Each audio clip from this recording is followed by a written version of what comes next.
Welcome to POG's second reading of our 30th year of making poetry happen in Tucson. But I'm not the MC of POG. I'm just here to let everybody know that this place is called Wave Archive. Usually that name means something because there's a whole wall of waves, as some of you may know, some don't know. But right now, as you can see, there is an exhibit up that's called Border Signals. And this is an exhibit with that's a kind of collaboration between three artists, Johanna Skibsrud, a writer and poet, the visual artist and musician Robert Henderson, who created all the pieces that you see, as well as the photographer David Taylor, who has a video piece playing when the exhibit is up.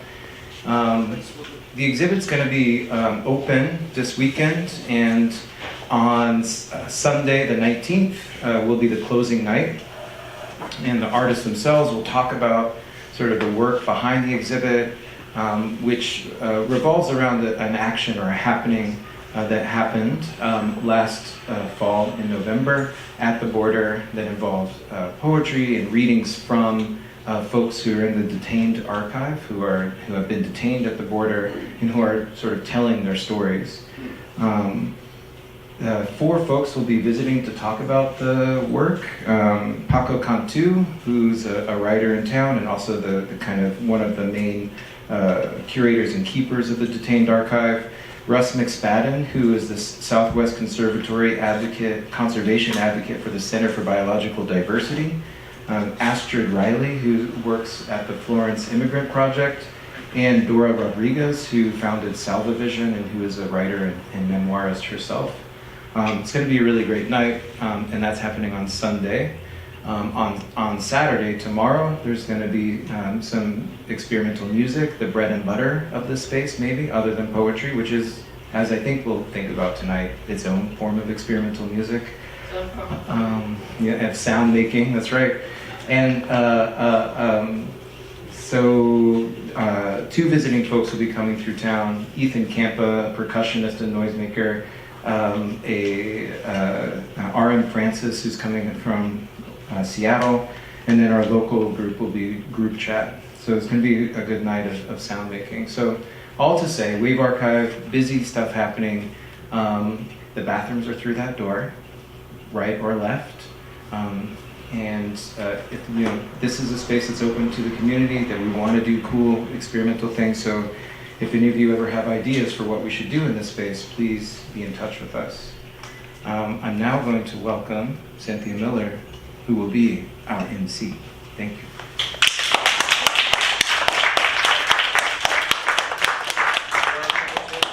There's more chairs over the stairs. I'm stretching my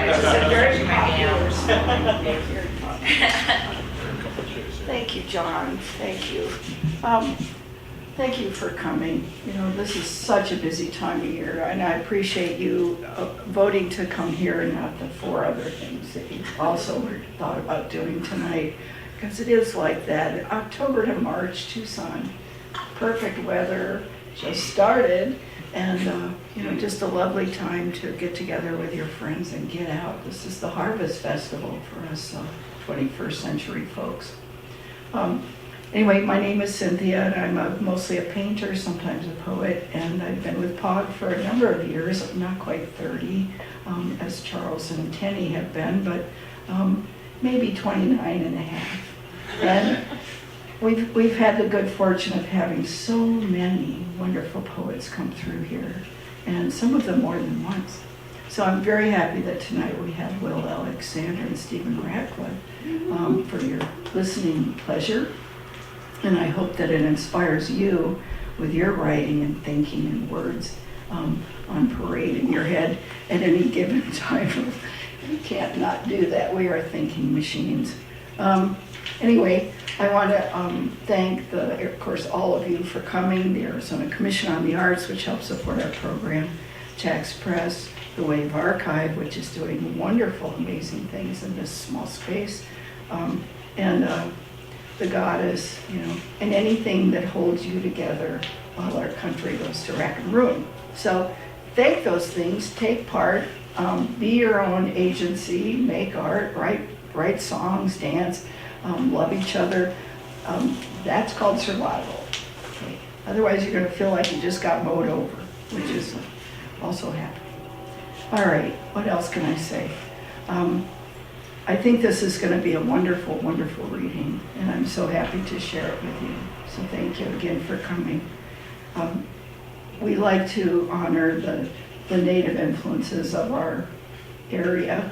I wish they were taking over. That's a religion I can get behind, maybe you too. Being connected to nature, being respectful of everything, every living thing, every sentient being. Let's get back to that. So however you can get back to that in the style of the Odam, the Yaqui, the Apache who are down in this area, use it in your life. Thank you.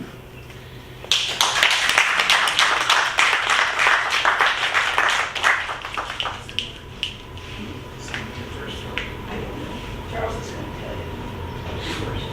All right.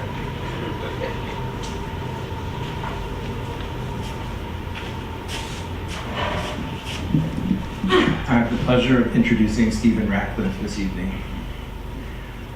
Stephen Ratcliffe is the author of more than 20 books of poetry, including 2 books with Tucson's own Chax Press, a book of poetry called Painting, and a collection of letters with Barbara Guest.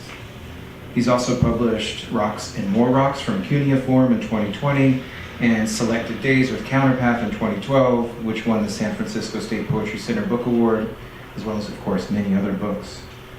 A scholar and a publisher, Ratcliffe taught at Mills College for many years, and he brings books into the world through his Avenue B Press.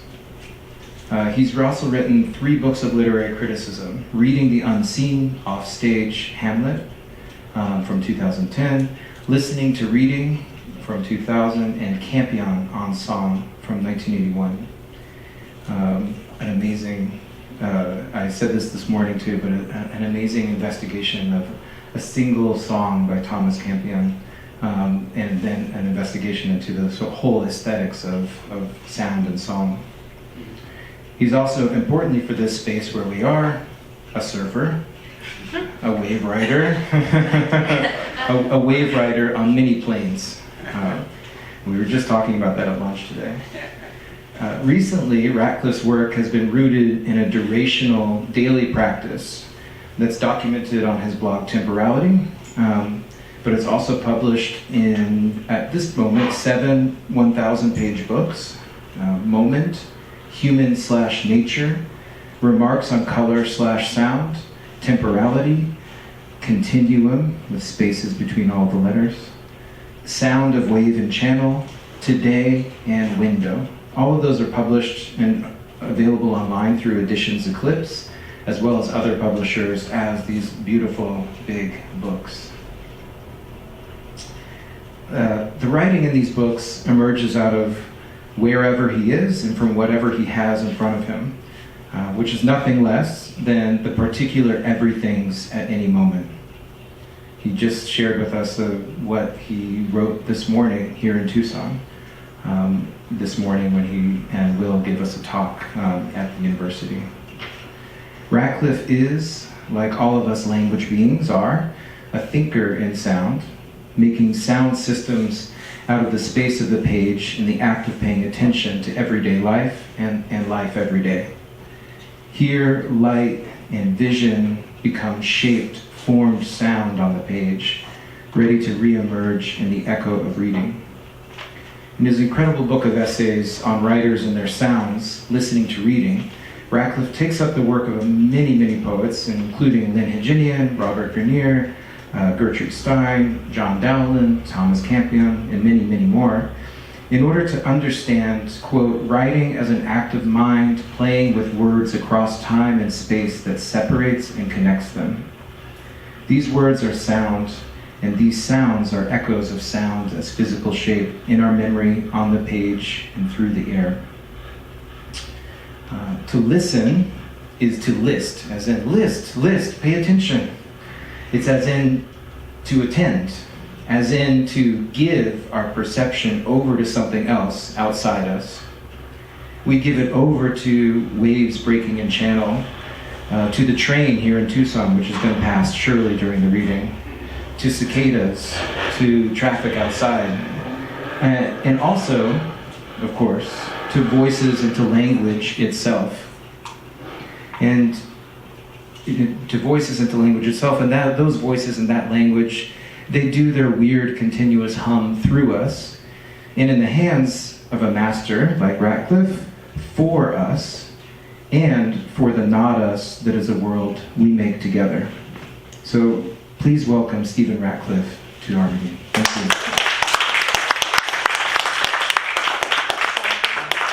I got there. You're good. That's perfect.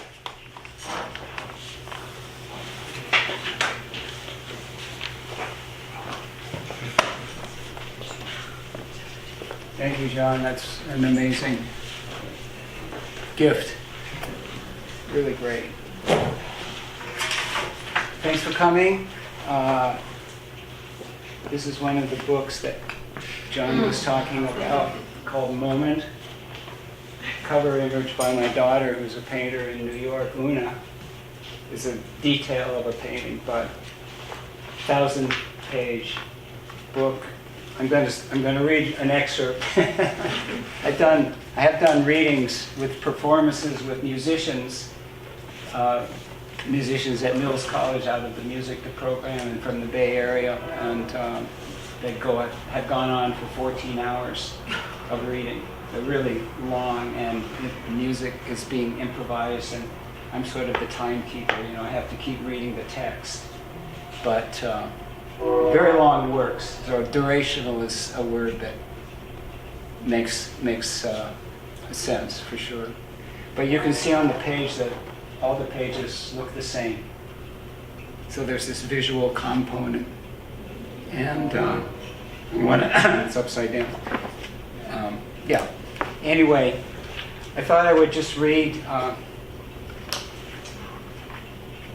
wanted to read the month of work, so you get a feeling of just what's going on from day to day, beginning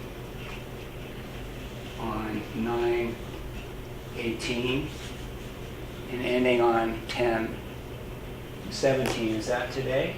Yeah, that's what I thought I would. Can you hear me? Should I? Yeah. Better? Yeah. You put on my. You could probably raise that up if you need to. Yeah, that might be good. Is there a turn? Somebody to sing, or can you just lift it? Just pull. Yeah. Yeah. Let's see. Okay, move this back. So, do I need to speak into the mic? Yes. Better, yeah. Okay. I'll just read the date which appears and then what follows. These are probably all written where I live in Bolinas, California, which is on the coast. And the things that appear in here are things that are happening, as you said, nicely around, and also things happening in language that come into the poem. So we were listening to some Steve Reich music when we were coming in, and this kind of minimalism of repetition and this kind of ongoing, which in some way I think is going on here. 9/18. Light gray rain cloud against still invisible ridge. Sparrows standing on edge of shadowed redwood fence. Sense which follows and brings to light the absence, tension belonging to accident, consideration of same house built on the water, granite cliffs not eroding. Now that he is gone, she doesn't want to live there. Gray rain cloud against top of still shadowed ridge. Line of pelicans gliding to the left toward channel. 9/19. Light in cloudless blue sky above still black ridge. Waning white moon beside rose branch across from it. Concealed closure, ambiguous on the one hand, first person in water, sea level of everything at the edge, throwing a basket of flowers over railing into blue, blue sea, ship sailing en route Yokohama to Hong Kong. Pale orange of sky above shadowed shoulder of ridge. Pelican gliding to the left toward mouth of channel. 9:20. Light coming into blue blackness of sky above ridge. Waning white moon next to rose branch in foreground. Interval parallel to other based on two assumptions. This amount taken from any fixed start to end point. As poised, balanced on the point between one present thought surrounded by one penumbral feeling, another blinding whiteness of sun next to still black ridge, line of pelicans flapping to the right toward point. 9:21. Dream an unmade yellow and blue bed opposite window, walking across chaos of rocks where sand used to be. Color also correct, system according to procedures, still seen in series begins resting in a small room, feeling one has when a person comes in, walks around the far side of the room between you and its window. Bright circle of sun rising above shoulder of ridge, shadowed white wave breaking on sand beside channel. 9:22. Gray whiteness of fog against still invisible ridge, sound of birds chirping from branches in foreground. Done on the spot, did not return the sight of details. Everything ever thought would still be first of all. Man recalling a gout attack in Molokai, doctor gives oxycodone, makes everything just a little bit better. Gray whiteness of fog against still invisible ridge, edge of white wave breaking on sand next to channel. 9:23. Light coming into fog against still invisible ridge, faint white curve of moon through fog beside branch. Thought in part to open time, set back at the moment. Work basic subject matter, examines form and content, strangely resonant since it all takes place, present, always disappearing, becomes past soon as it happens. Gray whiteness of fog, still against invisible ridge, white line of wave breaking on sand next to channel. 9:24. First light coming into sky above still black ridge, upturned curve of thin white moon above pine branch. Then also place, on the other hand, concealed absence, calm about how from level to level various surfaces, pieces of glass embedded in man's left index finger, the body laid out on the table having been violated, pale red-orange sky next to black shoulder of ridge, shadowed white line of wave breaking across channel. 9:25. Horizontal red-orange cloud above still black ridge, curve of waning white moon across from black branch. Different twice by the time it follows simultaneous point on line as function of time. Note first, second words going forth toward revelation itself as it is. Shapes can be written at the same time as what they say. Sunlit pink-red cloud above black shoulder of ridge. Line of pelicans gliding to the left toward channel. 9:26. Light coming into fog against still invisible ridge. Street sparrow walking across bricks beside fence. When young did not attempt later contrast to a self.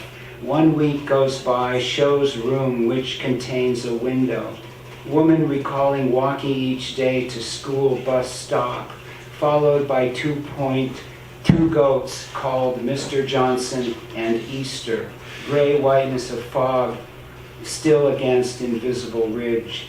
Line of pelicans gliding to the left toward channel. 9:27. Light coming into cloud in front of invisible ridge. motionless black pine branches across redwood fence could instead be the fact which had served as model, noticeable measures of difference, nature of language. Example, for one thing, how last two lines transcribe something seen when out there in water at eye level. Gray rain cloud against invisible shoulder of ridge, diagonal white line of wave breaking across channel. 928. Blue, pink, yellow of sky beside black plain of ridge. Sparrows standing on edge of shadowed redwood fence. Preceding the making, even while suspend time's flow, these determined by external present form and color, recalling paintings by Rousseau, Vincent, and Cézanne, followed by Rothko, Still, Kelly, Matisse, Mondrian, blinding white edge of sun beside shoulder of ridge, line of 5 pelicans flapping toward mouth of channel. Now, moving on. Light coming into blue blackness of sky above ridge, wind moving through shadowed bamboo leaves by fence. Absence here beside concealed would be another name sometime, the level of the far side of less and less, each day events interwoven, nothing more than itself, insisting on hanging around beyond an ordinary life. Pale red-orange sky next to black shoulder of ridge, line of pelicans gliding to the left toward channel. 10:5.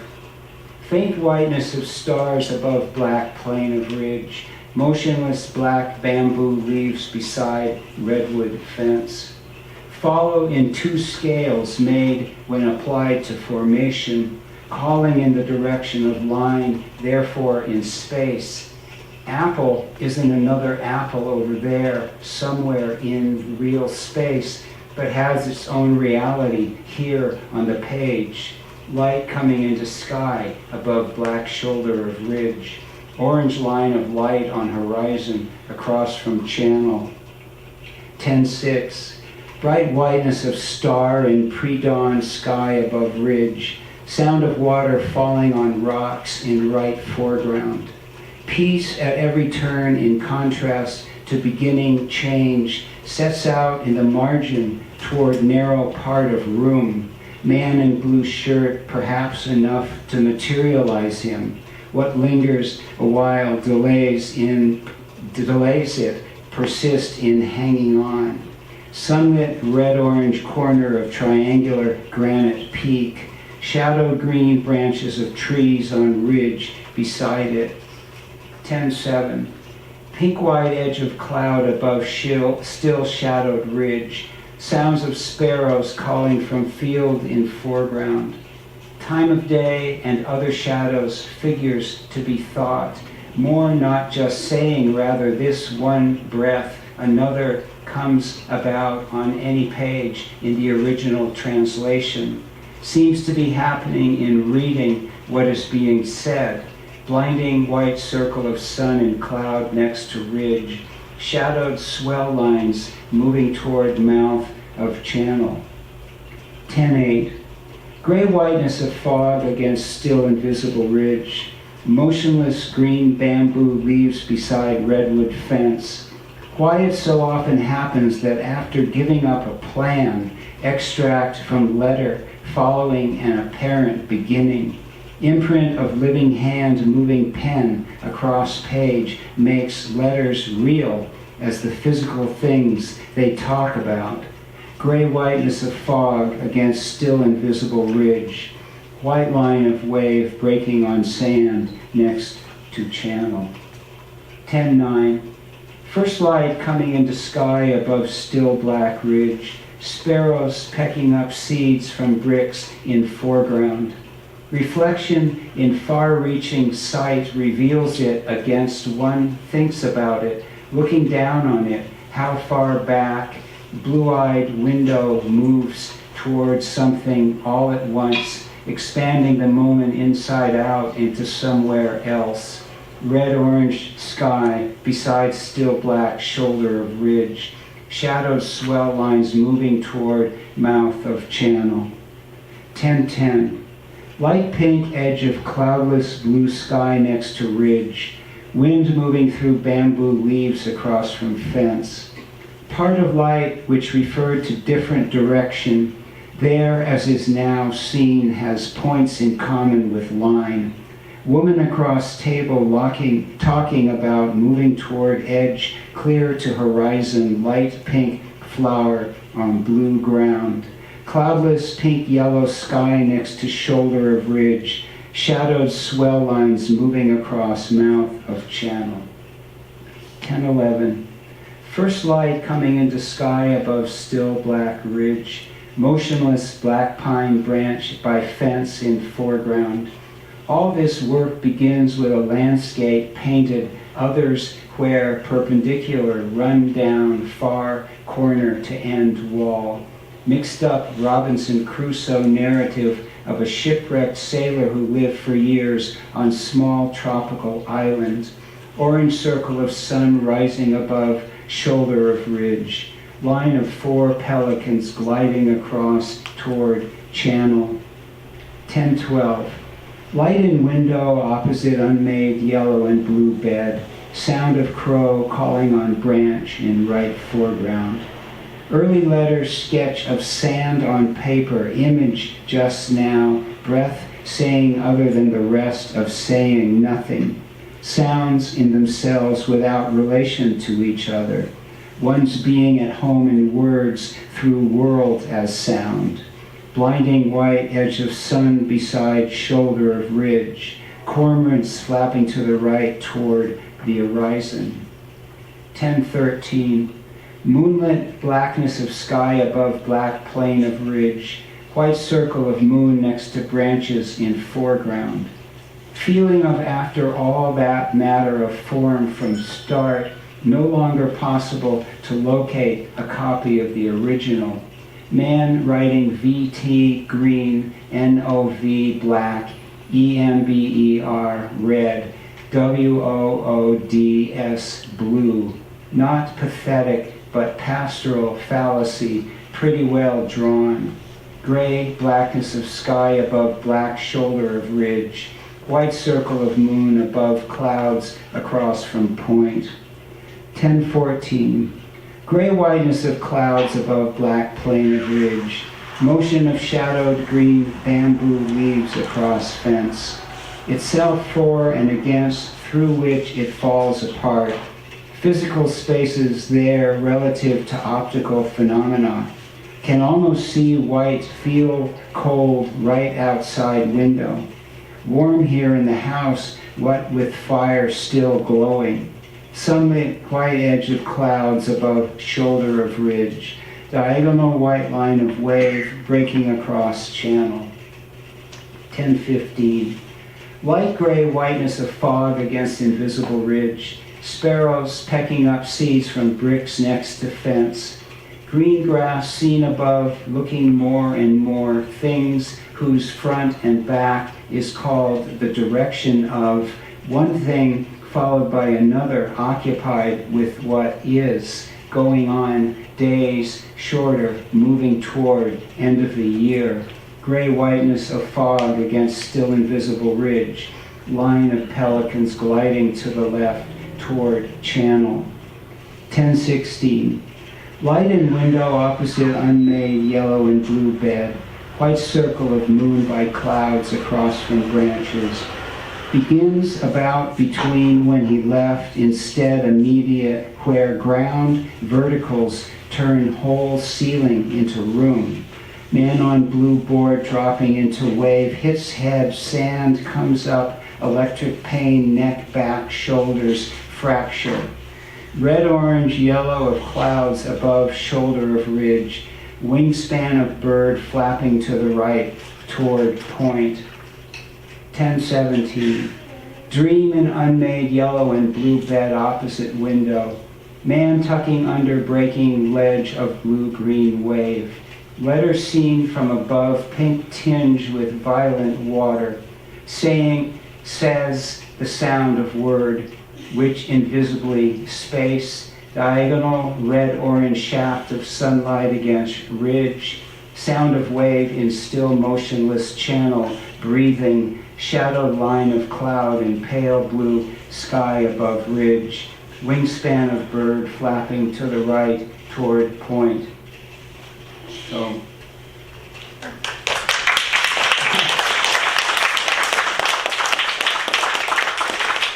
I guess that was a month of days passing. I don't, you could hear what is going on here. I don't know if there's time to read some other, we have some time, a little bit more? Yeah. This is, I also thought to read something completely different, but this is a book called Black and Yellow Notebooks. These were poems written on backpacking trips in the Sierras, which I've done a lot of every summer, going up there for years. And actually I did a long trip from above Bishop, California to South Lake to Mount Whitney, 120 miles, 30 plus years ago.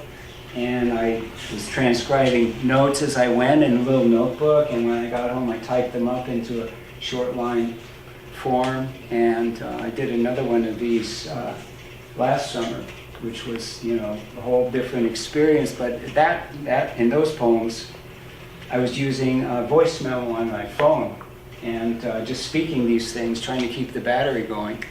And when I got home, I typed them. But these were, these are the Black and Yellow Notebooks.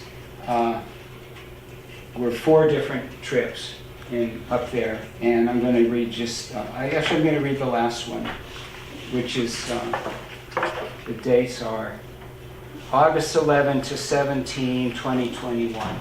So this is like basically, I think of these as like walking meditations, like thoughts going, when you're walking, you're seeing things and thinking is going on and all this stuff. So I was just trying to record these events, internal and external, and there's a form here. Every line has 5 syllables, and there's no punctuation and there's no breaks. So, there's shifts of day into night and so on, but anyway, it's not too long.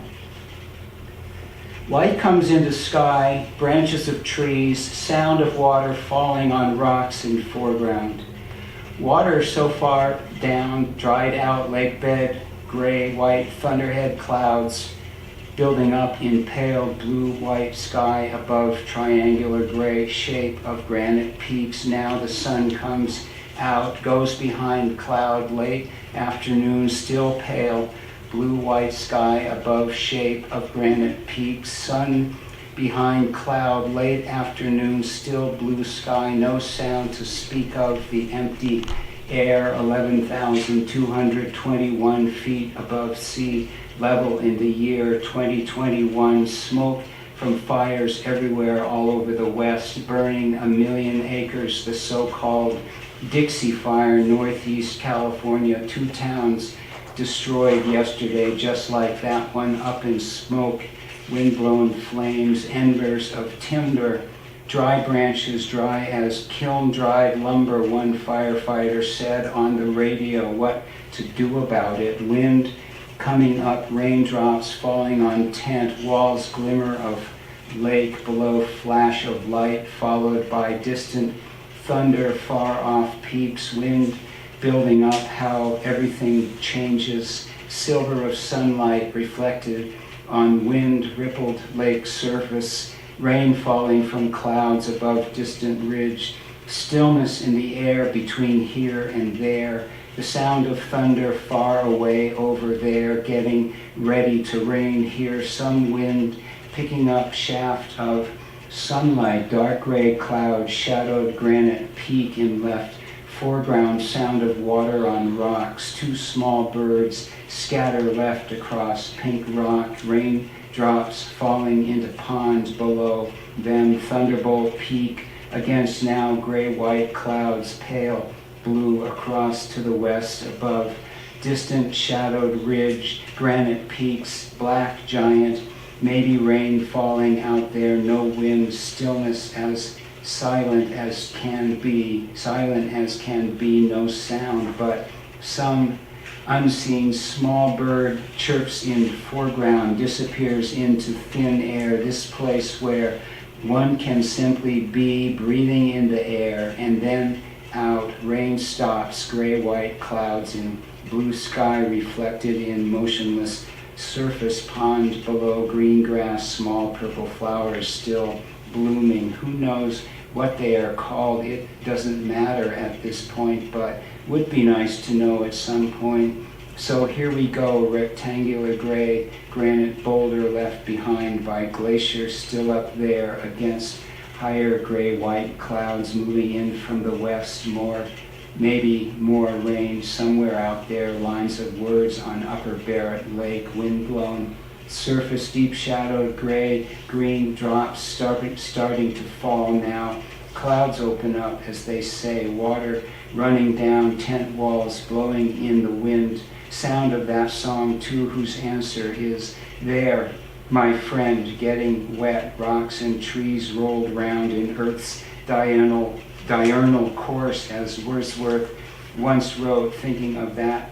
This moment, sound of jet passing disappears into clouds, above shadowed line of peaks, sunlit, lower edge of clouds above ridge opposite it, peaks reflected in now motionless glass surface of lake, vertical granite wall across it, no sound other than breathing, least excited state of mind, eyes closing, reflection of peaks in still motionless Upper Barrett Lake, breathing in, breathing out, the next moment alpine glow of light against those peaks, open 1/4 at a time, slowly everything goes on, waxing quarter moon across from planet, first star overhead, others coming out, maybe Perseid meteors tonight. Remember seeing one last night, bright white light streaking across blackness of star-filled sky overhead, then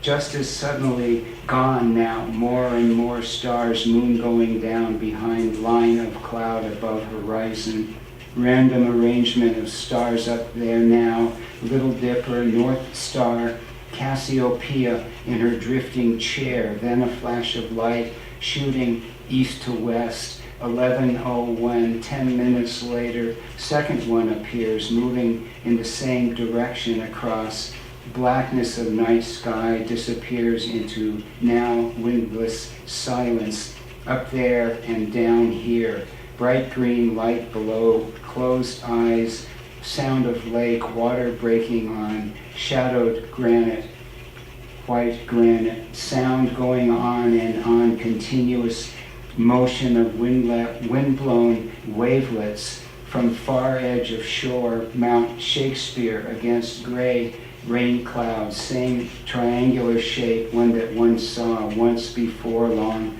ago, now seems being here, this same remote place, looking up at now, sunlit gray granite peaks, Palisades, crest, Mount Jepson, Mount Sill out of sight, behind it, Polemonium, up there, two down, whose slope one descended of to here, now the sound of Lake 11, 672 falling, otherwise silence of empty space, clouds moving in, maybe rain way out there to the west across Shakespeare, moving edge of white clouds slamming across blackness of night sky, triangular black peak below it, brightness of planet above ridge, no wind, no meteors, still middle of night, light rain falling on tent, no stars at all now, so much for weather, thoughts floating through mind, stationary front,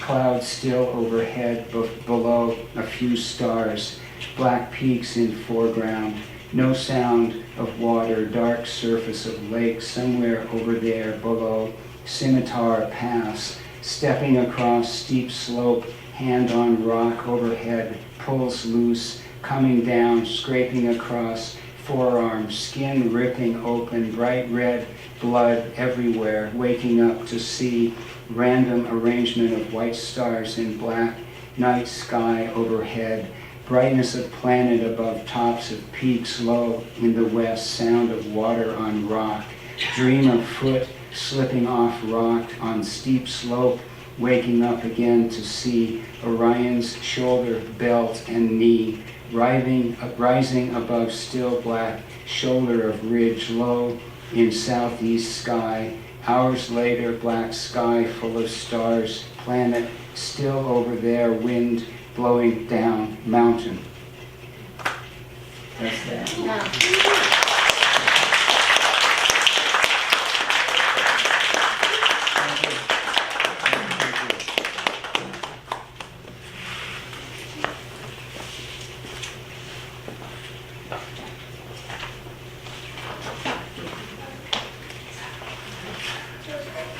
To quote another poet some of us love, how phenomena appear to unfold. Oh, yes. It seems like that's what we just heard. Awesome.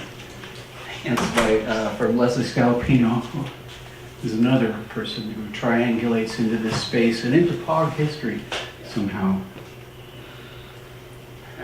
I did not bring Will Alexander's biography of all the awards and all the books. There are many, including the big other Lifetime Achievement Award, but you can find that out. I do hope all of you find a way to get that book by Stephen. Whenever you get it, open it to that day, and then read one poem a day for 1,000 days. Yeah. Put it someplace where you can do that. If you didn't notice when you came into this room, you would have walked by a display of books, which include 2 books by Will Alexander, 1 book solely by Stephen Ratcliffe, and 1 book of the correspondence of Stephen Ratcliffe and the poet Barbara Guest. So on your way out, I hope you do notice that and go see those things. And the other books up there are, and a couple of others that are recent Czech press books. This morning I wrote down about 15 lines by Will Alexander and then about 4 phrases that I've just been thinking about. Of course, my name is Charles Alexander. Will has been known to say I am his namesake, and I have been known to say he is my brother. And he says in The Combustion Cycle, in a poem called Concerning the Henbane Bird, I am this bird. I am this aerial cacophony, this invisible nitrogen shaman cross-feeding like Indian natural farming. The beans, the squash, the white potatoes, the peppers, flying through Indian dromedary scents, such as Asiatic fuels, such as subconscious hierophanies, akin to beatific glissandos, flights through the lands of the Maya, the Opatas, the Aztecs, the Orotinas, alive in their depth with the comings and goings of ghosts through the sun. This is where Will Alexander lives, from the earth farming to birds in the air, to the stratosphere, to the sun. You'll see lots of places Will Alexander lives in Los Angeles, but he lives, I think, in places and times that are quite multiple. And those places or those times and certainly include our moment, which some have called the Anthropocene, which we are suffering through. But I'm glad I'm suffering with him through this. That henbane bird he writes about, and that poem began with I and I, but I is not just that bird, not just Will Alexander. but all sparks of intelligence, maybe all of matter, all of us speaking, or as Will states in his note, he attempts to, quote, connect this poetic endeavor with unknown beings that continue to propel the human diaspora. Connect. Now, one of the phrases I wrote was just one word, sharing. Because I feel like not only names shared, but Will shows everything to be connected and that we are sharing. You know, one thing I read a long time ago from the great poet Lintaginian, no, actually, I'm getting that wrong. Ron Silliman, I think, wrote this, that coherence is just an effect. But from Will Alexander, I'm starting to think everything coheres in ways we may not be able to be in touch with very often, in ways that are certainly we may not get our arms around all the time, but they connect and they cohere. And we're a part of that coherence. There's light that is part of that. In Will, there's light in the room in which he works, coming from a galaxy somewhere away. And those are the same thing. And the sharing of that light is where we all are. Will Alexander shares the light, which is a substance, not at all empty, with you, who are also this light. Please welcome Will Alexander.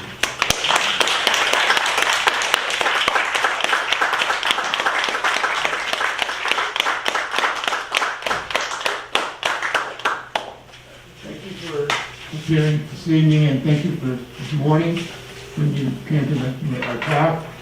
And I'm going to attempt to share a few works tonight. Well, it's right now there's a little over 50 that have been printed so far. But anyway, I'm just going to not delve into any biographical crazy nimbus about this logistical moment and that logistical moment. But I'm just going to start reading from this work published about over a dozen years ago from New Directions. It's entitled, I read it this morning, A Nexus of Phantoms. In a lorikeet cave, motions exist of disintegrated swans in a translocated lake, brimming with harvested poisons, sealed by corrupted post-mortems, such as swans staggered by microbial reasoning, their aggressive nest anatomical with anomaly, with drifts of strenuous incarnadine leanings, with a thirst which hurdles conspiratorial invasives, allied with coronal oceanics, open like a clouded trail of rindings. Analogous with the auks, the pelicans, the mergansers, perhaps with the petrels and the gannets, under the power of darted mocking orations. The swans, looking back on solemn blood perusal, like a form of death breaking roses on a shore. It is the example of phonograms, of lost and compacted lenses, turning within a charismatic fall line, or an isoneph, or what an avian would announce in Greenland as a catabolic wind. The swans, like a haze of magnetism or implied gondola locations, where the form of each lorikeet is consumed and brought to dazzling eclipse refulgence. In another foci, in another depth, their form self-challenged in a cloak of suns. Their power is de-revealed with 7 moons burning, reduced to 2 intense incendiary magnets. And these incendiary magnets, like a nexus of phantoms, scattered across the geometric optometry. And I'll read the opening poem in this volume. It's a longer piece. We talked about the oceans earlier, but this is about a quantum sailor. And it's a longer piece, so just ride with me. It's called the Bedouin Arc. Repetition as de-existence, as condoned in respun vapor, which continues to post-exist as mirages across an arc, or as a lucid underwater scent. An arc with its compression of oars, with its one simultaneous scent over and above the simultaneous of movement. Its obliterated forms where the body of the captain reappears and disappears, eruptive with copias, schisms and salts, eruptive with copias, blanquillos, and starfish. Extrinsic and solstitial to any forewarned destination, to any leprosy or rupture or fragment. An arc at the same time betrayed and withdrawn through an index of phantoms, like a squall beneath a stunning alabaster tide, invigorated by pre-erupting persons within its hull, spawned by runic semen calendric, by fields of gnarled lava, predaceous orange-brown spider crabs feeding in diametrical coldness. The arc, now again visible to itself, amidst volcanic flamelets, fanning anonymous blaze of crushing underwater jade. The wind around its hull, a void of pusillanimous optometry, a shell of scorched bottoms, a mechanics exponentially concussive, like a solitary benzene, or an earthquake phylum, or a brittle scorpion typhoon. Because this arc, captained by scaleless ghosts, erupting their foundations from methane, from a sound with a stinging pottery of nerves, like murmurs from a hatchet well, scribbling maps, inducing subtractive protein on chemosynthetic shock waves of vertigo. So in the depths of bioluminescence, a void, a glassy conduit of ore, a propulsive cilia, a whip-like chimera, the captain scripting these events in a geomantic log concerning the brackish flare from his burning central body.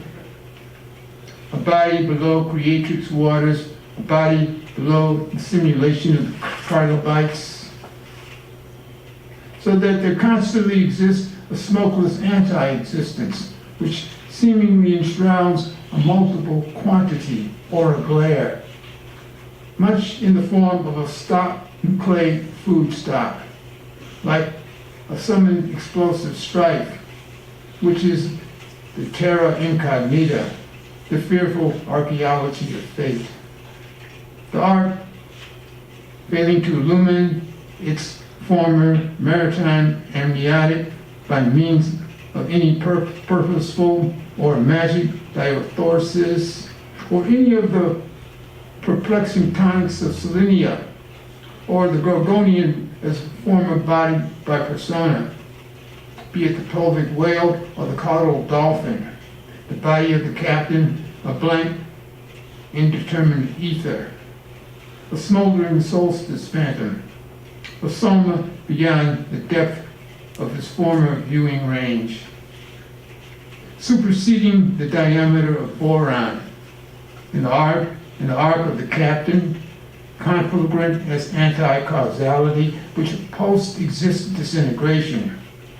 The captain in possession of colorless Bedouin's blood, complex, burning, igniting light by carbohydrates.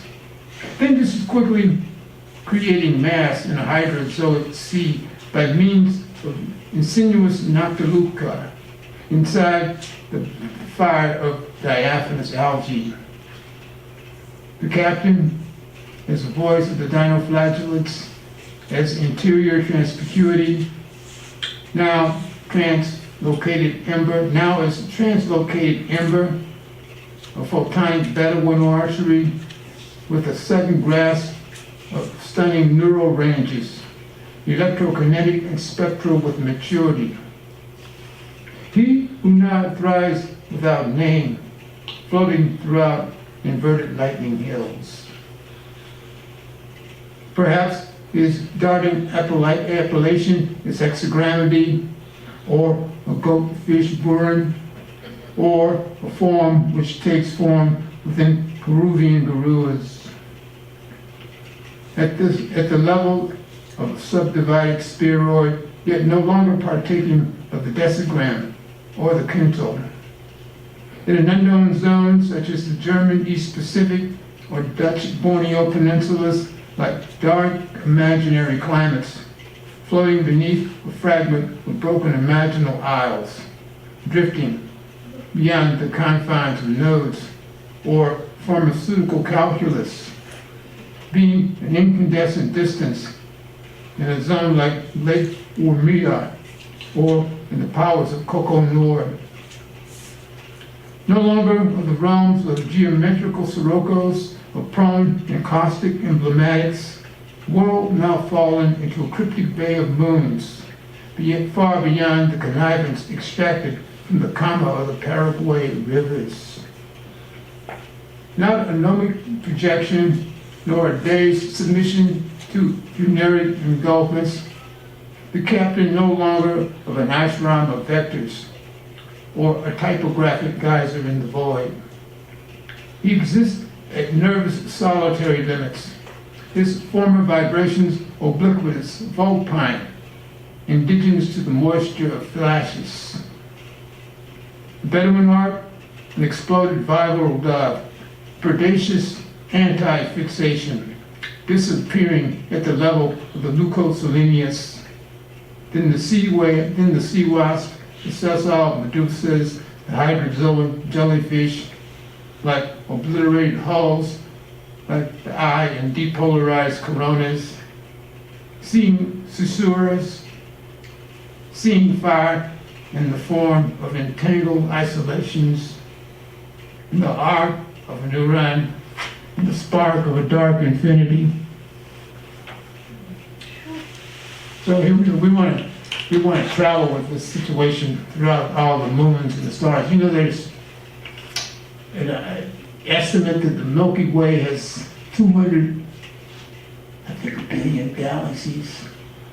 Goes up to about the whole billion. And we're talking about what's on America. And what's going on now.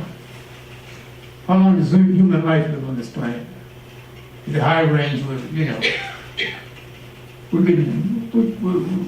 can be viable for some years, and here I am trying to do my best with dealing with the ravages of situations that I went through in my prior time getting to this book of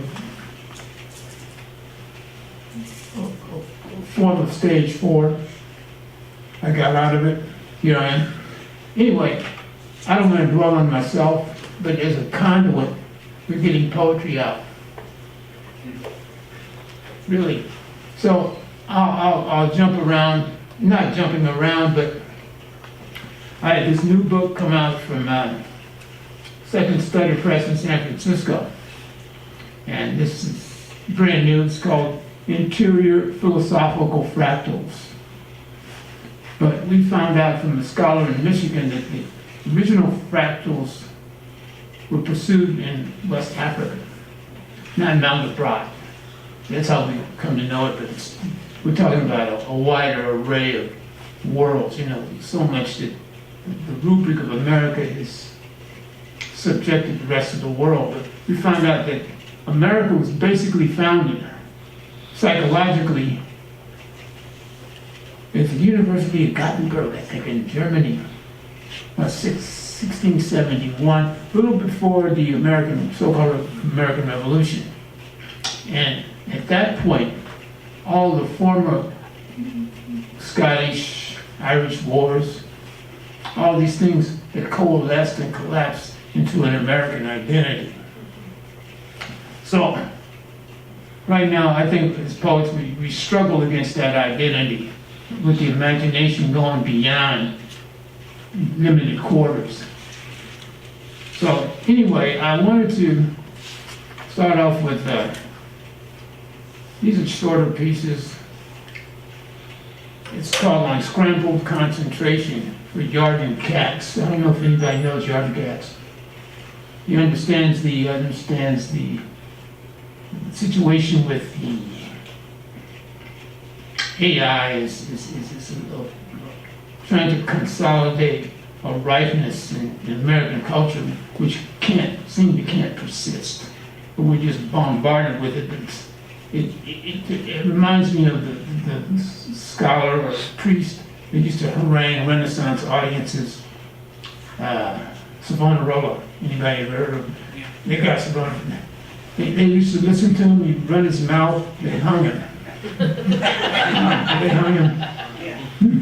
And so, it might remind you of what we're dealing with now. But this is for Yarden Cats. I was able to get in his vicinity. I didn't meet him, but I wrote this poem for him because of his insight into AI. And I've been reading this book about the formulation of AI that took place, say, in 1980 to the present day, and how it's attempted to evolve.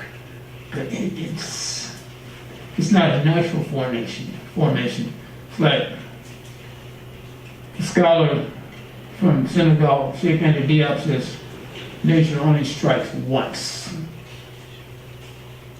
It has to be natural. And this is not natural. It's trying to conscript a reality. And so this is from my latest book on, as I said, on interior philosophical fractals. AI as misarticulated horizon, as counter-articulation soars into blurring beyond the Turing confine that the crudity of 1950 confined to seeming abstruse domination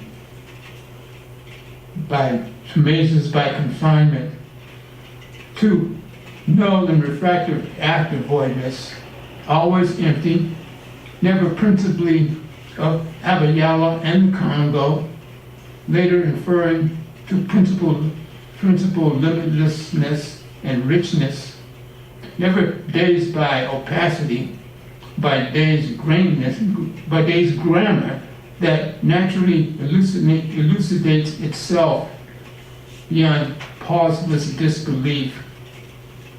AI all the while know by scrambled concentration. We're dealing with right now an era of scrambled strain to get it, but I wrote it in the vicinity of the great architecture of space out there in the San Gabriel Valley. I'll mention it right now, but the great astronomical lodge there. But they didn't ever know I was writing this, doing this Arctic astronomy at that time. But as long as it works, that's what I'm looking for, is something working and penetrating the audience via sound vibration. So what I'm trying to do is do sound vibration here. And it's an odyssey being a poet, because you go through all kinds of changes that are mostly invisible. But I've recorded all my parallels and ups and downs as much as I can in silence. I'm taking it in storage to let yourself alchemically bruise as a misfit on this planet. That's alchemical brewing. This presentation tonight is alchemical brewing. I'm not trying to impress this audience, but just to communicate. So this was from my second book that had gone missing for many, many years. I wrote this book before my Asia and Haiti volume, before all the books I have here. But it's been an odyssey. Poetry drives you in silence, and drives you through despair and misarticulated pronouns. One becomes a misapplied pronoun in living. So one has to absorb all of that and spew out the poisons and spew out an alchemic kind of listening of one's ear. So this was a great adventure. It went from my desk to a person that said he was going to publish it and disappeared from New York to Berlin. I got it back, and we got it back to New York, and we got it back to myself, and then it was eventually published in Wales. This book is from Wales. So I've been trying to work with planetary resonance just by the way it happened. And this was about painting, abstract painting. I was interested in Robert Motherwell and great Peruvian abstractionist, Bisislo, Fernando Bisislo. You may or may not have heard of him. I met him once, a couple times. Amazing, he had an interesting life. He fell down steps with his wife and just disappeared. Went into an audio, fell down.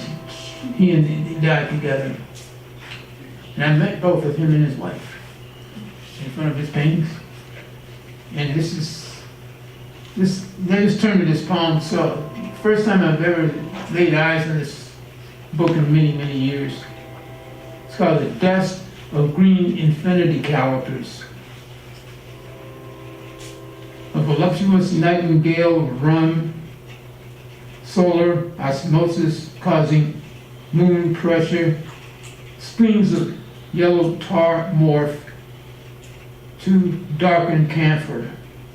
Enjambment embracing me with the dust of green infinity calipers, being an art of ghostly cunning, being scores and scores of manipulated Edens, being demonic crosses ingrained in your complication via a darkened valley of diamonds, not unlike an eel that swims through an arch of sound like a cassowary magnet, burning like a golden sun underwater, beneath a dietetic arum, being cobalt samsaras, tied to inky eyelid astonishment.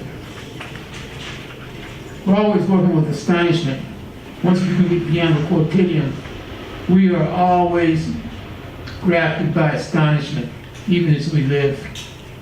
As we get beyond the advertising cycle and the mismanaged induction of, what was the gentleman's name, cousin of Sigmund Freud, the father of advertising, 1923. I don't think it was his name. Bernays, yeah. So getting beyond that spell by writing, me getting beyond that spell, no matter what I see on the television magnification. I'll just read randomly from this area. Sweet as condensed arrangement. Volcanic nuclear spirals scattered around the planet, alive as excruciating wind, as flares become nothingness of the mind, as indecisive transmission, as stunning optical blizzard, as seismic nothingness become the electric power of seismic ithosarias. Moraine being an elliptical river of lightning and glass, being the seismic needles protruding, being spasmodic frothing of albino contusions that crackle as obsidian reflections. Trying to get to the state of affairs of a magnification of abstract painting.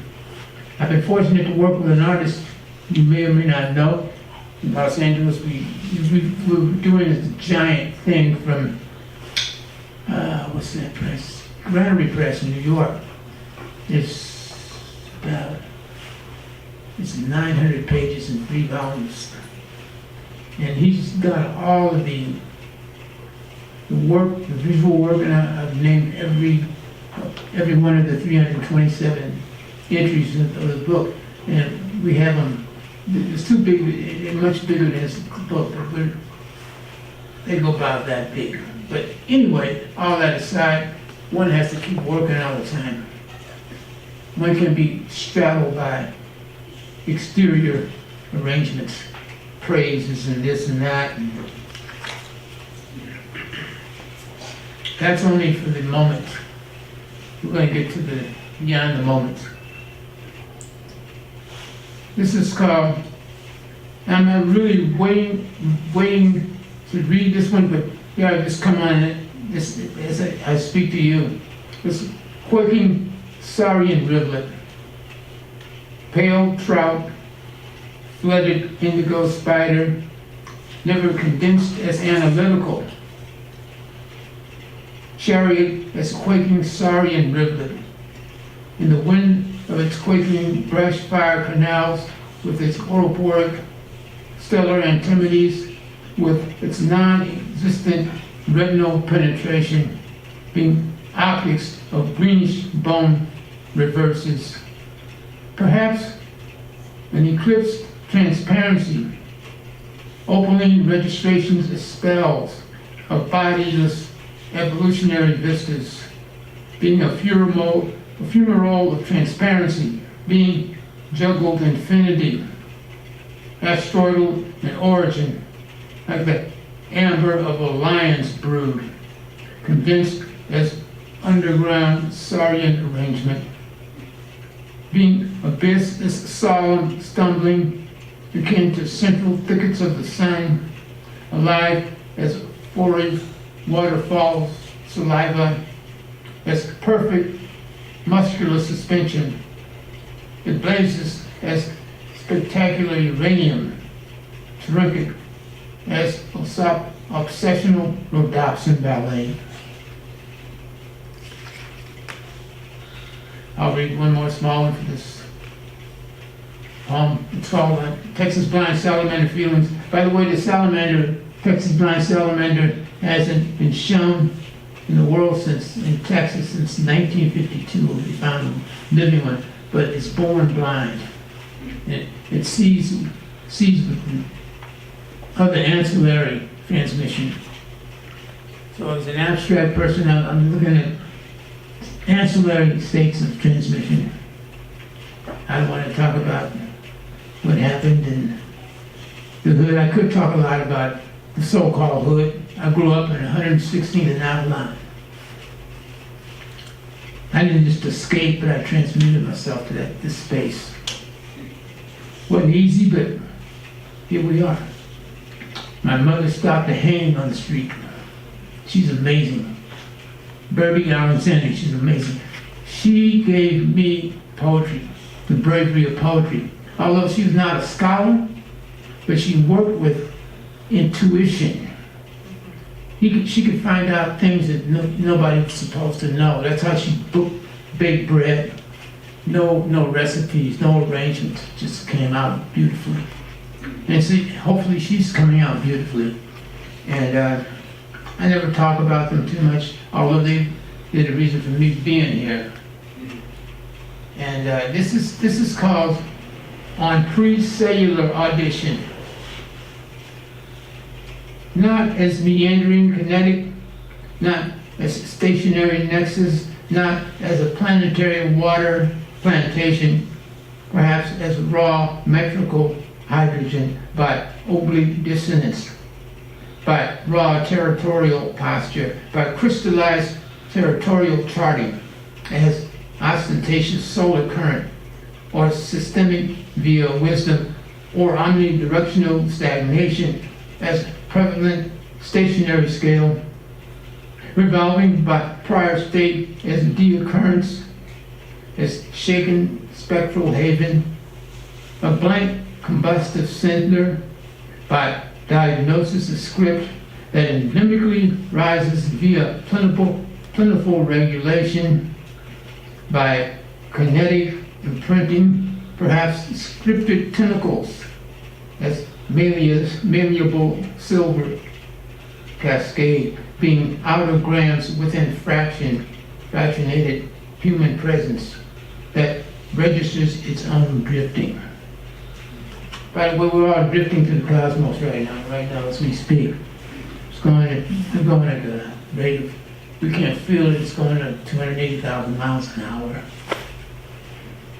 And then it turns into the next day. We're magical species on a magical plane. We gotta start acting like it.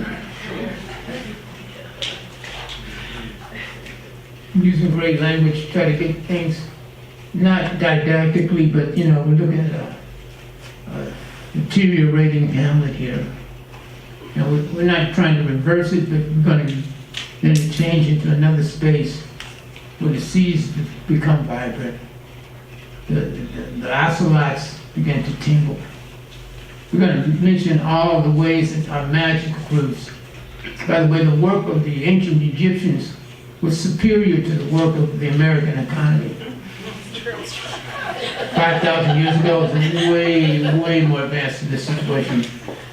But we have this triangle of subversion that's trying to regulate the mind to such a low diameter of voltage. Maybe we can blame Mr. Descartes for that. I think, therefore I am. But it's beyond that. I am before I think. So I'm going to read a couple lines from this poem, from this book, Refractive Africa, was finalist for the Pulitzer about 3 years ago, something like that. I don't remember. But I'll read just a few lines here about Amos Tutuola, the great African writer, West African writer, who worked in schoolboy notebooks, not unlike Antonin Artaud, used to write in school notebooks. And the thing is coming from the inside out. I don't have all the galaxies of emendation of who I am and what I've done. It's what comes out from the alchemy of what has brought me here. Having risen above dubious salt infernos, the absence of rules in your blood, never extended into doctrinal edicts, you, Tosuwala, comparable with cosmic infra forces, with wheat that blazes, rife with its own combustible flame. You, all the while, roam the anarchic as ozone, as the region, as dark interior hollow of strife. You wandered through night vacuums, what some would call anarchic jubilation, simply blinded, seemingly spun by discomfort, by winds which sprung up and menaced, by forces which summoned themselves through attrition. Amos, you were not a corpse sculpted out of ash, but vehicular anonymity as voyage, as physiology summoned from unnameable tension. This remained your creed, your example, your ability to singe, to stumble as blaze through incitement, to invade a sigil through raucous tipping points. These are forces you continue to breathe, being powerful towers of smoke that remain chronically unfiltered as the high symbology of the inscrutable. As if you had invoked exhaustive sands, squared at the root by a corroborated cinder, by corruptive intensification. So that as births occur, they immediately exhaust old bulletins of calcium, and all of them claim extrinsic home and hearth, being torrents reversed and unleashed as burning rams, as geometric sorcery that equate themselves with the charisma of slippage. And this charisma tutuola converges upon your extremities as if a flare from perfect hydrogen had been squared and left askew, eschewing strictly numbered meridians. This gnawing contradiction, the gale of vines brewing new and incongruous burning, being suddenly crystallized, contagion hovering as a bulletin of grimness, conjuring funereal ambrosia as if it had capsized in figments in hollow emotional aggression, as you charted the dead as a perfect stenographer of ruin. You possess that capacity to scramble yourself through forms, to reconnoiter dust, to ride upon this and that species of wool, to conjure taxonomic carrion that loosens its hyphen in a lake of ephemera.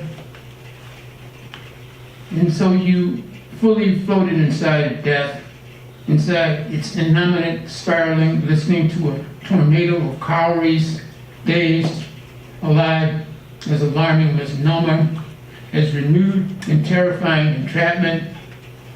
You lived as naked metakinetics who understood as mode and concern, each exclusive form as doppelganger.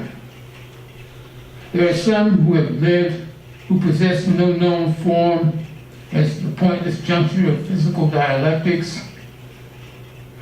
So being the realm where the great sun darkens, where mirages deepened and reinvented themselves by immaculate repetition, that were no longer figments, no longer the brooding animation expressed by seasonal regalia. Perhaps you formed in yourself a curiously embraced agenda, being extraneous agenda, as new and increased forces of strength that spiral and made as mazes, being other than palpable tempo, other than chronic tenses that merged conduction with stasis. No, this was fluid without marking, without bounds, sans the dwelling and corruption that was Lagos. Hence, you were free amongst the dead, roaming into roamed signals, sending signals, empowering your own description as via the omic. As animus, you knew that nothing could be quarantined, that nothing could be conveyed to the torrentially gangrenous, to the Western finance model. Yet you work from arcane occlusion, united by a regular ghost, by a range of blizzards that concealed beyond rays, in your ash, a deafening, legendary blizzard, where human statues were immobilized and scattered, where grains ignorantly cooked in totemic pots of ice, where the sun reversed and sank and shone without shining. Tutuola, another epic, with tenuous inner navigation, in your eyes beamed with inscrutable penetration, their cognizance procuring from post-mortem findings filigrees of hydrogen, therapeutic hydrogen glossolalia of straw, from which you mined preternatural stumbling, from the danger of advanced mirages, as in your seventh house, your ghost, with its darkened chakras, with its power of snakes and vermin, never to be conveyed to the worker, emboldened by the trance of bureaucracy. I'll leave it at that. And I'll try to conclude with one of my, they call it my magnum opus, this baby here got published by Root Books, James Sherry. And I wrote this in the early part of the what century we are now? We are at 21st. I'm sometimes scattered, but I'm not. Sometime during that period of 2001, 2002, 2003, I wrote all this book in libraries without internet. So I dedicated this again to my mother and father, Will and Bertie, my genetic co-authors.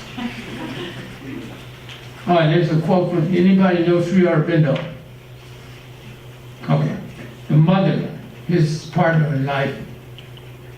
And the mother says, absolute fearlessness is required because at every step, at every second, you must wage war against everything that is established. And we must. We talk about cellular revolution. I'm interested in cellular revolutions, not mathematical or social revolutions. I am interested in those things. These are things that occur naturally in the cosmos. When you start reading the cosmos, get transmissions from the cosmos, you see how the cosmos is brewing. It's a mystery. Dip into its waters. Poison. Mystification by poison. No. Life is seminal cladistics, not prone to involuntary slumber or to the eye of measurable destruction, but the equidistant barriers surmounted as movement through centripetal transparency, like a flask of mirrors as it disintegrate in rotation.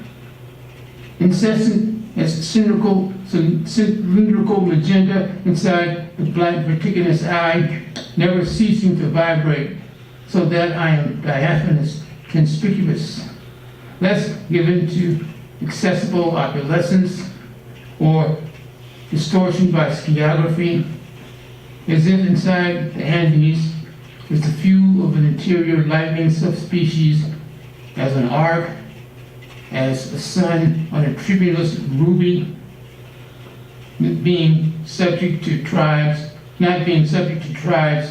or genera or toxins. But as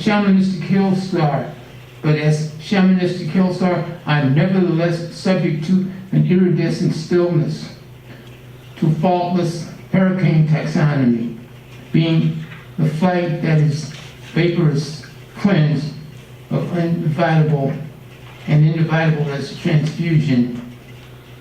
Molecules as ghost, my genetics in absentia of the avian, I am the pre-existing hill star, collapsed into form.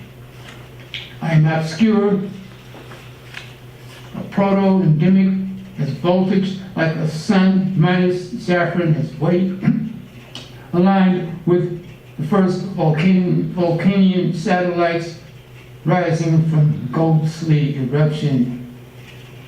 There are three never subject to cylindrical zones to exponential weight. I am sunless, according to scribes who pored over text in Chaldea, who negated various works of salt. According to sound by inverse rotation, according to mountain chains, according to various beasts before and after gravity was founded as law.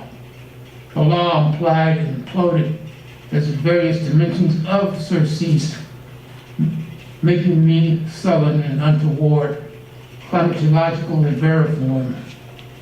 Therefore I merge and cease to merge with manifestation and its ripeness. One could call my wing beats aloof, my presence, three suspended suns anterior to shining. Anterior to promulgation is mass, anterior to the quavering of hawks. One thinks of titans whose glory is translucent, whose voids are akin to weightless hovering funnels. And this is not to condone a monolithic sacrifice body, but to fully engage a transcendental speech as a swan emitting sounds, whose fundamental gift is disorder. I could go on and on, but it goes, travels to over 600 pages, so I don't want to burden you with that and the I'm up rest. for that. Huh? I'm up for it. I don't think I am right now. Thank you guys for hearing this.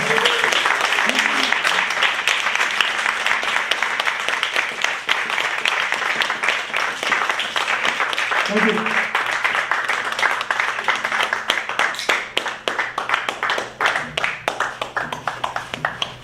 We are going to ask the poets back up and answer at least a couple questions if you have them.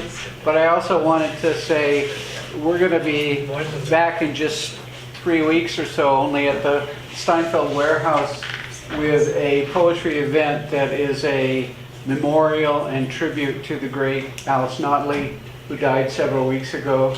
And that date, November 8th, which is a Saturday night, would have been her 80th birthday. So we're celebrating her on that day. I know there's a literary translation event happening that weekend too, but it's over by that afternoon, and some of those people are going to join us too. And so we hope you join us too. Will, Steven, you want to come back up and answer a question or two? Should we get a couple chairs up there? Oh yeah, you can sit. Thank you.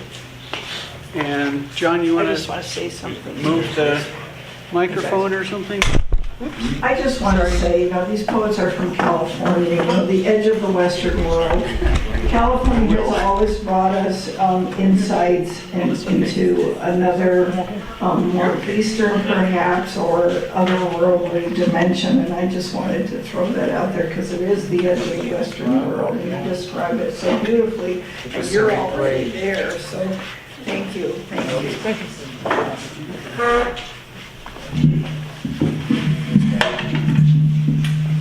I don't know if this will pick all this up or not, but we'll see. Try.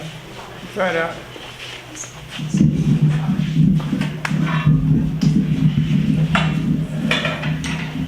Closer to the mic. Do we- So I know these moments are awkward sometimes. Poems are awful. Sometimes these moments are awkward when you come up with a question, but whatever you want to say. Anybody? I don't know if it's a question, maybe it's a statement, probably incomprehensible for Stephen. Actually, it does fit both of you, but I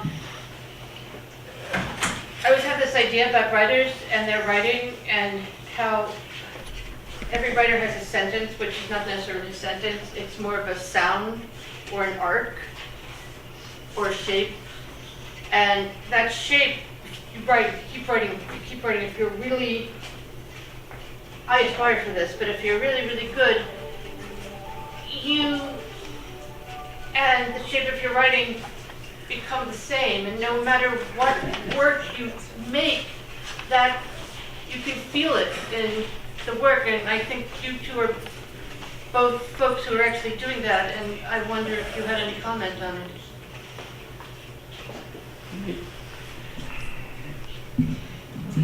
Yeah. Like a shamanistic trance Exactly. across light. And it's been going volume after volume. That's why I read from different volumes. That river is flowing through this poetry is continuous irrigation. And it always surprises one. All the time I'm working. Like sometimes I'm in the middle of reading and words will come to me for other things.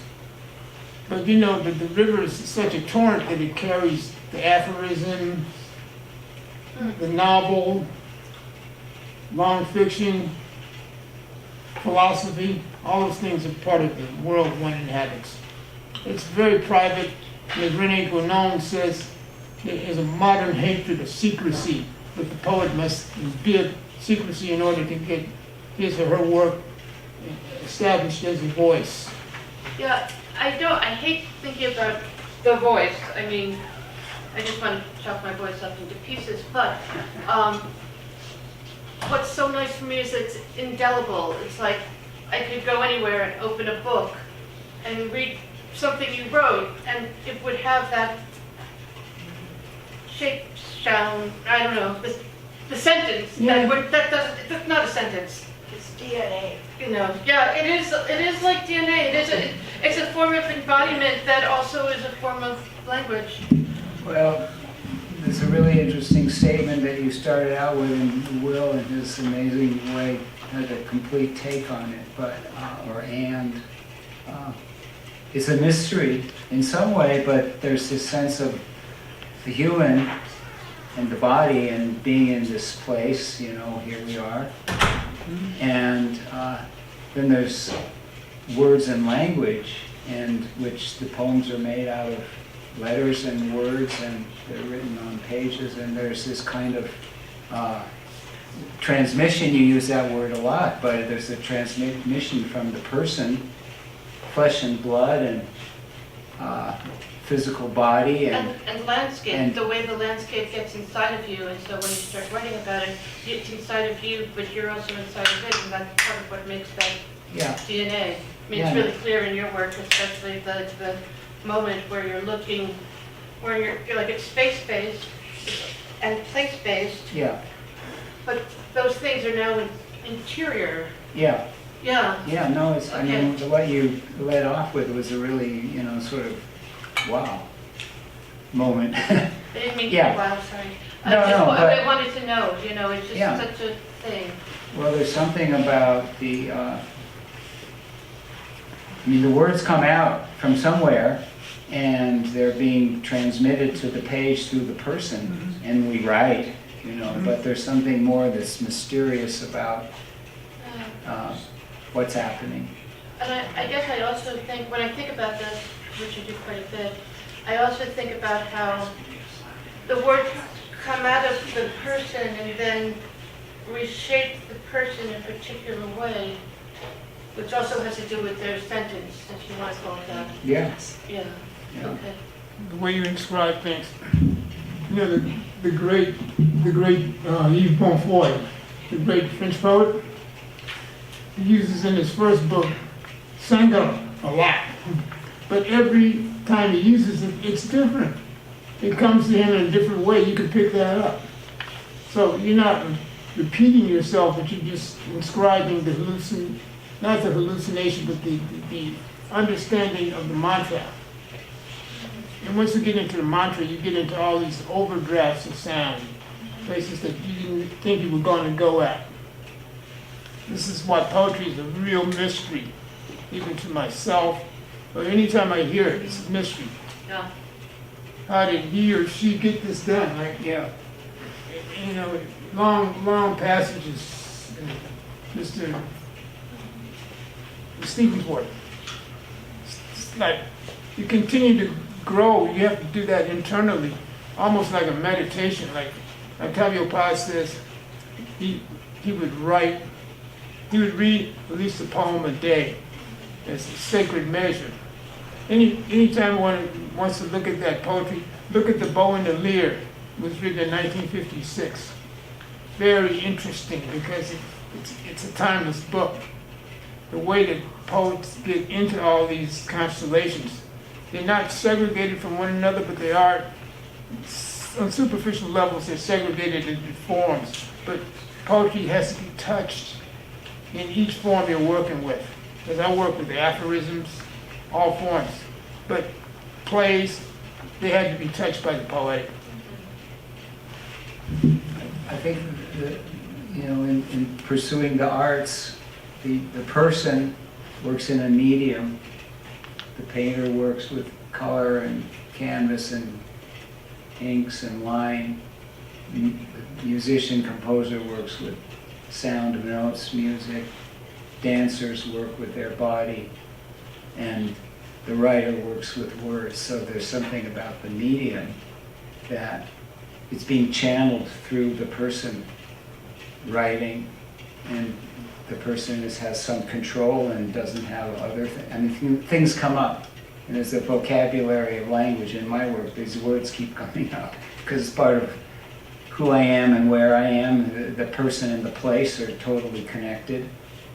Will's work is really different from mine, I think, but there's something of the same thing going on. You know, Charles in the intro said, you know, people say Will Alexander lives in Los Angeles, you know, this great line about he lives in the cosmos, you know, you went up, up, up and out. So, but I mean, you know, it's making use of the language it's, you know, the medium of the words, the letters, and that's kind of what we do. Yeah, Understand. yeah, yeah, Thank you. thank you. I wrote down a question. Earlier you were discussing frequency and how you hear in between other frequencies and how you attune to the frequency. And then my question was like the veneer of sound, like maybe the veneer of the frequency and what components exist, like what constituents like exist within that surface or with that veneer. And then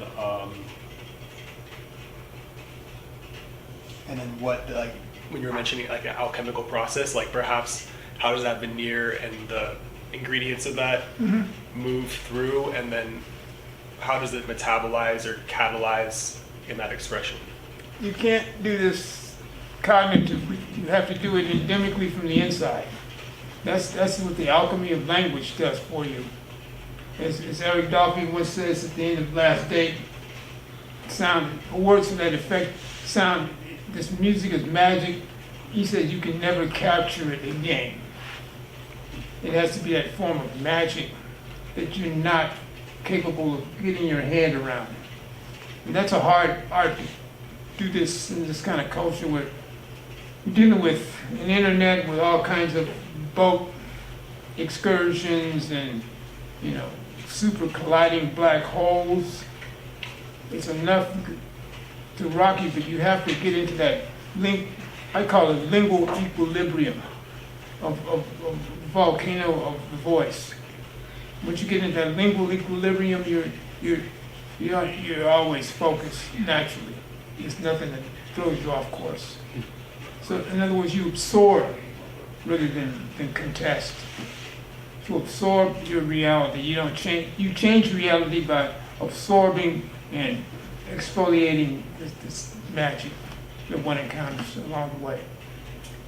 I don't know if that answered your question, but like every moment I'm working on something. I'm working on what we're talking about now, but you know, moments from now, or 2 years from now, or 2 years prior, you continue to burn these alchemical forces inside of your forge all the time.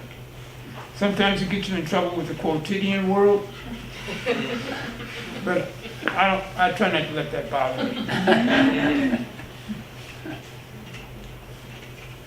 Yeah, I was going to ask, we're going to follow up on that. You know, if you're in trouble with the quotidian world, like what does ritual mean to you?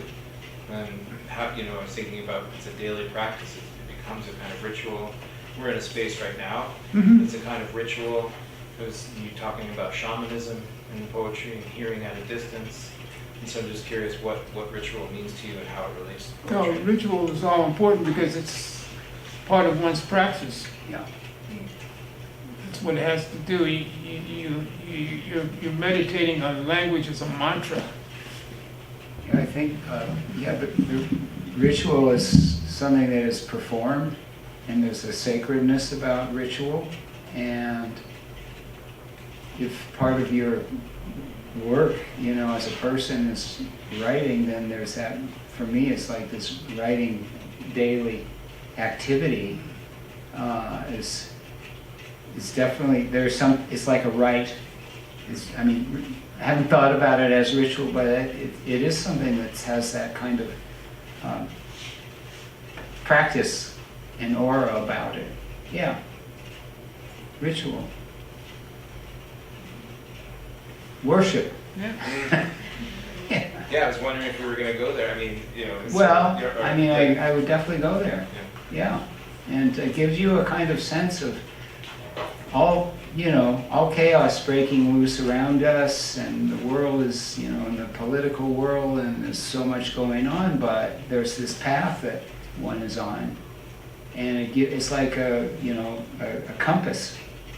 keeps you balanced, and it gives you a place where going through this chaos that we're living in. Charles mentioned, and that we're aware of, all of us. But we in this little space. It's not here. It's out there. Yeah, it's interesting. Ritual in that sense seems to partake of the same kind of magic Dolphy's talking about too. Yeah. Maybe allows it. Yeah. Octavio Paz has this poem called Wind from All Compass Points. Yeah. But he's concentrated on all these compass points and rises above all the winds to reach the excellence of the poetic utterance. The excellence of poetic utterance. It's a practice and a praxis. So it's like something that one can get engaged with and begin to commit to, or continue, and then it's like constantly evolving and unfolding. But there's a purpose. There's a purpose to this madness. There's a method to his madness. A method to this madness. Horatio. I'm not sure how this fits, but I have to say it. I was listening to this Buddhist podcast this morning, and they're talking about how to maintain your balance in the force of all sorts of crapola that comes at you, and distractions and everything. And instead of trying to avoid it, run away, bury it, ignore it, let it come, and know that you stand in your spot, and this stuff, here it is. Yeah. And not trying to react to it, change it, and just let it be there. Yeah. And that deepens your own sense of you're here. Yeah. And you have what you have. And I'm hearing that in what you're both describing. Well, it's like being on a path, and there's all this chaos and things that are beyond our control, but I'm thinking, we're always thinking about what's going on in America. You keep talking about that in the reading you did, but there's a kind of a focus that makes for a kind of salvation. Yeah. Really, There's I don't want to put Yeah. a bigger framework, but there's a kind of way of being guided along on a path that you commit The to. grace of language. Yeah, Yeah. absolutely. It has to do, for us, it's language. It's the medium. The grace. Non-quotidian concentration. Yeah, Yeah. yeah. You talked about the quotidian, and then there's this other thing that we're talking about Yeah, here. Yeah. And they're simultaneous, but all have to say things have got to rise. How long did King George stay here on this planet? Here we are in that state. That's just inevitable. It's not political, that's just inevitable situation in the cosmos. Cosmos is a magical state. As I mentioned in the reading, there's a sun they've discovered. It's called Stevenson 281. And it goes out beyond, if we measure the sun in this solar system, it goes out beyond the episode of Saturn. It works like that. And the sun, this sun is just a dangling little pebble. So we're in an astonishing world. We're working with astonishing, I try to stay around astonishing beings like Mr. Ratcliffe here. You sound like Alice Coltrane. I'm sorry. No, in that beautiful. Yeah. You use your hands. Played that. Yeah. You display that, the opening. Just, We form all kinds of spontaneous conclusions and episodes in our life once we're on a path of understanding. So, Path of understanding. It's nice. that's Yeah. nice. Yeah, everyone's on a journey. Mm-hmm. we're all on a journey, so, it drives me nuts when people put it as put it as episodic, and one's above the other, and this and that. We're all doing this. We're trying to do the same thing. This is the great jazz musician Charles. I guess it was Charles Tolliver. No, Billy Harper. Trying to get ready for the cosmos. That's what the religious statement is about, the cosmos. It's not in a dimensional building or something like that, or an episode in Arabia or Pakistan or Guyana. But magic is happening everywhere at once. I was fortunate to have a meeting with, when I read at Harvard a few months ago, I was able to have a private audience with Avi Loeb. He's amazing. There was a lot of stuff. He's understanding that we're in something that this 3-eye comet, he understands it to be a spaceship coming from some other galaxy. We don't know where it originated from, but it's going through our situation. They're flying around Mars as we speak right now. Maybe we'll see it on the Earth coming up in a few days. But we're in a magical cosmos now. We've gone as far as we can go to rational limit. We're breaking into another kind of, what I call another transmundane reasoning. So we're here in these new shapes and these new forms. Just happy that I can participate in all this with all of you. You know, go out to the galaxies, lingual galaxies. You guys are allowing us to travel to other lingual galaxies. So that's what we're trying to do. Thank you guys for the allowance of this situation. Yeah. Can I ask a question? Can you give a couple of just, can you each give a couple of just basic instructions for like generative creative practice, or I guess, yeah, are there some like key instructions that you would recommend or that you hold dear? Get into sound. Get into sound. Magic of sound. John Coltrane, Eric Dolphin, people like that. Or, you know, we can get into other levels like Ravi Shankar or Indian music. Getting into that multiple trances. Trance state. You can come through that kind of medium, can come through a lot of mediums. Through nature, but get into that sound so you can not match that sound, but let that sound evolve into your language. One of my books that I think came up this morning in the class, but it's called Sound, and there's a slash and parenthesis system. And I was really thinking of that Bob Marley song on the sound system, Marley. But the poem is a sound system. And we think about like what's the content, what are you saying, what happened, it's like but if you think about the writing that you're doing as sound, that kind of shifts what the focus can be. And it's not the content that's driving at us, but the sound of opening up possibilities. Thank you. Yeah. Great question. Yeah. I think of the poem also as an intonation.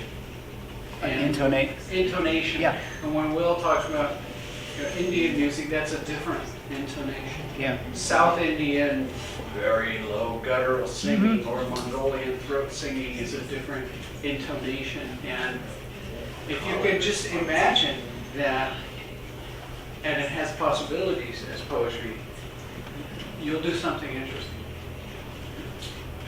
Also, words carry sound, and on the page they're just print.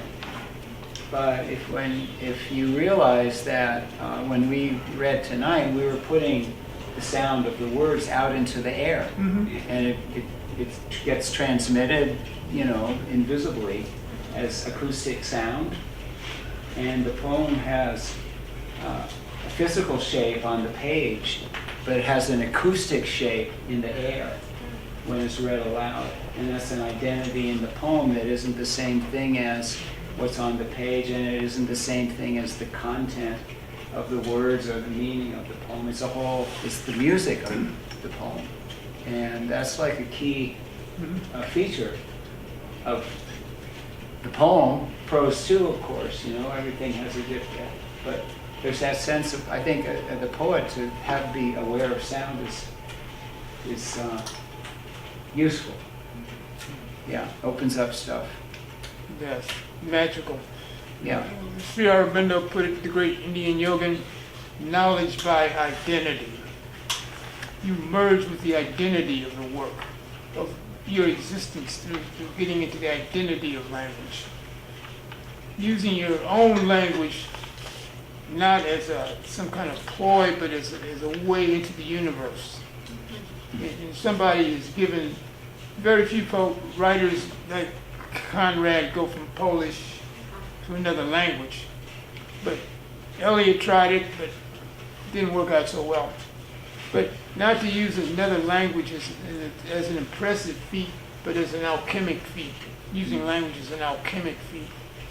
So Lorca and Bertin never knew a foreign language, but what they wrote is magnified across the planet. Mm-hmm. What you want to do is magnify life across the planet, language across the planet.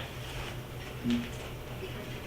So it looks like a deficit on a superficial level, but in reality, because you hear so deeply, you can hear what's going on. I was friends with Philip Lamantia, and he was telling me that he and Bertin was speaking English, excuse me. Philip was speaking English and Bertin was speaking French, but the vibration pulled them together into this level of the miraculous. That's great. So that's how we hope to communicate. If there's no more... Thank you. Thank you so much.